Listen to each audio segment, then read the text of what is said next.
Everyone, good morning. এখন বাজে সকাল 6টা বাজতে যায়, 2 মিনিট বাকি আছে। বাট আমার ঘুম ভেঙে গেছে সেই 5:30টার সময়। দেখো বাইরেটা পুরো ফাঁকা হয়নি, বাইরে যেহেতু মেঘলা হয়ে আছে তাই বাইরেটা পুরো ফাঁকা হয়নি। আর আমার এখন আমার অবস্থা বুঝতেই পারছো না যেন কতটা ঘুম পাচ্ছে। মানে 5:30টার সময় কেন ঘুম ভেঙে যাচ্ছে জানি না, 2 দিন ধরে। আর 5:30টার সময় ঘুম ভাঙলে আমি আর ঘুমোচ্ছি না, কারণ আমাকে যেহেতু 6টা থেকে 6:30টার মধ্যে উঠে পড়তে হয়। তাই 5:30টায় উঠে যদি আবার ঘুমিয়ে যায় না, হয়ে গেল সব কাজ। আমি তোমাদের বাইরেটা বারবার এই জন্যই দেখাচ্ছি, খুব ভালো লাগছে দেখতে বাইরেটা। ভোরের বেলা, বিশেষ করে এই ভোরের বেলাটা না এত দারুণ লাগে দেখতে, কী বলবো। আমার স্পেশালি খুব খুব খুব ভালো লাগে। আর এই ভোরের দিকের আবহাওয়াটা, ওয়েদারটা ভালো লাগে, এরকম ফাঁকা ফাঁকা, হালকা ফাঁকা ফাঁকা, হালকা অন্ধকার। তো যাই হোক, আমার ঘুমের চোখে আমার জমিয়ে আসছে। বসে বসে ভাবলাম কী করি, তো চলে এলাম তোমাদের সঙ্গে একটু গল্প করতে। প্রচণ্ড হাই তুলছে, ঘুম পাচ্ছে, কী বলবো জানি না। আমার চোখ থেকে বুঝতে পারছো হয়তো, আমার চোখগুলো এখনও জল বেরিয়েছে চোখ থেকে। আর কি বলবো, তো আজকে দেখো কালকে মশারি খোলা হয়েছিল না, বাট আজকে আমি মশারিটা খুলে দিয়েছি উঠে ঘুম থেকে। আর আমাকে এবারে উঠে ব্রাশ টাশ করে ফ্রেশ হয়ে টেবিল, এই বিছানা অবস্থাটা শুধু এখন দেখো, এগুলো আমাকে সব গুছাতে হবে। মশারিটা যদিও মা গুছিয়ে দেয়, বাট কারণ মশারিটা আমি গুছাতে পারি না, তো আমাকে আর বাদ বাকি কাজগুলো করতে হবে। তারপরে তো আরও অনেক কাজ থাকে, নিজস্ব কাজগুলো অনেক থাকে এখন, যেগুলো আমি হাতে হাতে মায়ের করে দিই। তো যাই হোক, পরে কথা হচ্ছে, bye, tata. Hello everyone, good morning. তো এখন বাজে 8:30, হ্যাঁ সকাল 8:30। আর আমি ফ্রেশ হয়ে বসে পড়েছি। আমার 8টার সময় ওষুধ খাওয়া হয়ে গেছে। এরপর মা গেছে আমার টিফিন করতে, 9টার পর যেহেতু আমি খাবো, তো মা গেছে আমার টিফিন করতে। কাজ হয়েছে ডালিয়ার খিচুড়ি। তো সমস্ত কাজ শেষ করে বসে পড়েছি। তাই ভাবলাম তোমাদের সঙ্গে একটু গল্পই করে যাই, যখন ফাঁকা আছে একটুখানি। তো চলে এলাম গল্প করতে। আর যাই হোক, আমার সমস্ত কাজ কমপ্লিট। তোমাদের একটা নতুন জিনিস দেখে, ঠিক আছে? 1 মিনিট একটু ধরো, তোমাদের একটা নতুন জিনিস দেখে। এই দেখো, এটা হচ্ছে আমার নতুন bed cover and pillow cover, যেটা কালই এসছে ফ্লিপকার্ট থেকে। হ্যাঁ, নতুন, স্পেশালি আমার জন্য। যদিও আমাদের ঘরে অনেকগুলো বেড সিট আছে, বাট তাও অপারেশনের পর আমাকে সব কিছুই নতুন ব্যবহার করতে হবে, যাতে ইনফেকশন হয়। এই জন্য এটা আমার জন্য কিনেছে আমার মায়ের চয়েস, আমারও চয়েস, বাট বেসিক্যালি আমার মায়েরই চয়েস এটা। তো কেমন হয়েছে এটা কিন্তু জানিও অবশ্যই কমেন্ট করে, অবশ্যই জানিও কমেন্টে এই জিনিসটা কেমন, কালারটা কেমন, সবটাই কিন্তু আমাকে জানা চাই। হ্যাঁ, তাই না? তো যাই হোক, আইসিইউতে যখন ছিলাম তখন প্রতিদিন পাল্টাতো, বাট বাইরের ওয়েদারটা দেখো, বাট কী বলবো, প্রতিদিন পাল্টাতো, এখানে তো সেটা সম্ভব নয়। তাই 2-3 দিন একটা বেড কভার চেঞ্জ করতে হয়, ইনফেকশন যাতে না হয়। আর আমাদের এদিকে তো সারাদিন বৃষ্টি হতেই আছে, কী বলবো, আর কিছু বলার নেই। এদিকে যেহেতু বৃষ্টিকে তখন সহ্য করতেই হবে আমাদের, কখনো ঠান্ডা কখনো গরম, এইরকমই চলতে আছে। তো যাই হোক, টিফিন করে আবার তোমাদের সঙ্গে পরে কথা হয়েছে, বাই, টাটা।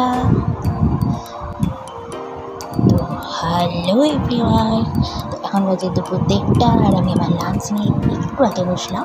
হ্যাঁ, আজকে একটু দেরি হয়ে গেছে, কেননা আমি সকালে টিফিন করে ঘুমিয়ে গেছিলাম। ঘুম থেকে উঠে চান করতে দেরি হয়ে গেলো, রেডি হতে চান করে, বাট মায়ের রান্না হয়ে গেছিলো, যেহেতু আমার লেট, খাওয়াও লেট। তো যাই হোক, আজকেও আমার লাঞ্চে আছে খুবই সাধারণ ঘরোয়া খাবার, খুবই সাধারণ খাবার, যেগুলো আমার খেতে খুব ভালো লাগে, তোমরা জানো। চলো দেখে নিন আজকে লাঞ্চে কী খেয়েছে। চলো তাহলে দেখে নেওয়া যাক। তো আজকে আমার লাঞ্চে আছে প্লেন সাদা ভাত, সেটা খাওয়া শুরু করে দিয়েছি অলরেডি। সাদা ভাত আছে, আলু পোস্ত, আর আছে ভেজ ডাল, আর একটা চন্দ্র আছে যেটা থাকে প্রতিদিন। তো এই হলো আজকে আমার লাঞ্চ।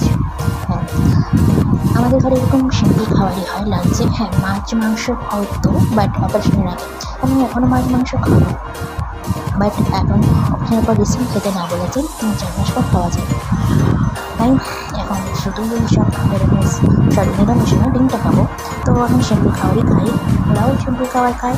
আমি যেহেতু মাছ মাংস খাই না, তাই ওরাও খায় না। তো যাই হোক, তবে পোস্ত কাটা খেতে ভালো লাগে বলে, খেতে ভালো লাগে। পোস্ত বড়া, পোস্ত আলু পোস্ত, ঢেঁড়স পোস্ত, পটল পোস্ত, সমস্ত খুব ভালো লাগবে, পোস্ত সমস্ত ডিশ।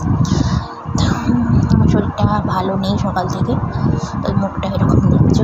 যাই হোক, তোমাদের ঘরে ঘরে কী রান্না হয়েছে আমি কী খাচ্ছো তোমরা তোমরা কী খেতে ভালোবাসো তো? যাই হোক, আমি খাওয়া নিয়ে বসে গেছি। আমার তো খেতে একটু দেরি হয়, সেই জন্য আমার মা আমাকে বলে তাড়াতাড়ি খেতে, কিন্তু এখন অপারেশনের পর এটা বলে না, কারণ অপারেশনের পর ডাক্তার বলে দিয়েছি ধীরে সুস্থ খেতে। তো যাই হোক, আমি আমার খাবার কমপ্লিট করি, তোমরা তোমার খাওয়া কমপ্লিট করো, পরে কথা হচ্ছে। Tata, bye. তো হ্যালো এভরিওয়ান, গুড ইভিনিং। এখন বাজে 5:30। সন্ধ্যাবেলা পুরো ক্যামেরাটা বললাম না, কারণ বাড়িটা দেখতে পাচ্ছি ফাঁকা আছে।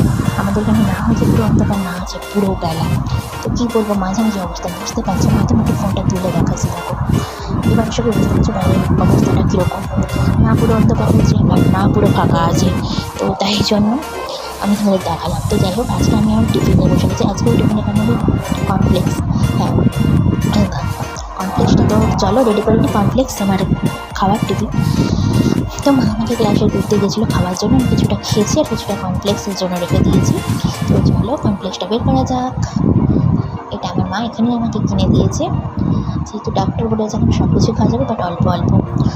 কিন্তু কমপ্লেক্সটা রেডি করার আগে আমি যেটুকু দুধটা আছে কিনে, অ্যাকচুয়ালি আমি আমার দুধটা খেতে এমনি ভালো লাগে না, বাট কোনো কিছুর সঙ্গে দুধ খেতে খুবই ভালো লাগে। তো তাই জন্য এমনি যেটুকু ছিল খেয়ে নিলাম, এরপর আমি কমপ্লেক্সটা খাবো। তো চলো, এর মধ্যেই দেখো এতটা শেষ হয়ে এসেছে। আমাদের এখানে সমস্ত জিনিসের দাম এত এত বেশি যে কী বলবো, প্রচণ্ড বেশি আমাদের এখানে জিনিসের দাম।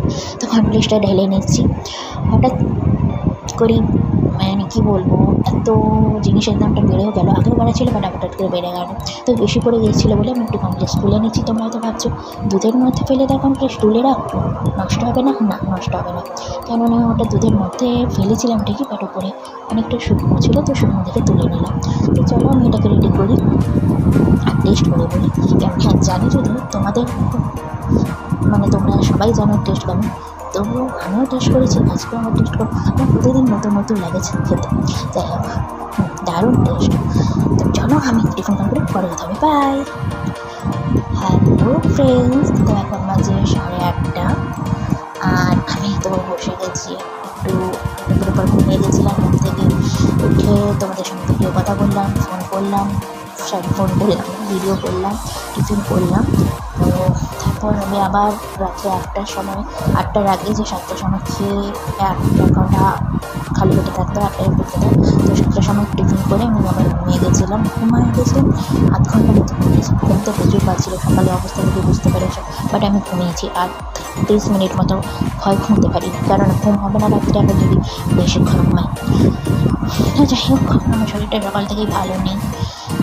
আর আমি ঘুম থেকে উঠে ফ্রেশ ট্রেশে রাত্রে খাওয়ার পরে যে ওষুধটা খাবো 9টা করে সেটা রেডি করে রেখেছি কৌটোয়। আর সাথে আমার জল গ্লাসও রেডি আছে, দেখতেই পাচ্ছ জল গ্লাস, ওষুধ সবই রেডি আছে। আর এখানে তো আমার আরও কাজ ছিল যেগুলো আমি আজকে করতে পারিনি, ছোটোখাটো কাজ করি যেটা আমার অসুস্থতার জন্য, শরীরটা ভালো নেই যেহেতু করতে পারিনি।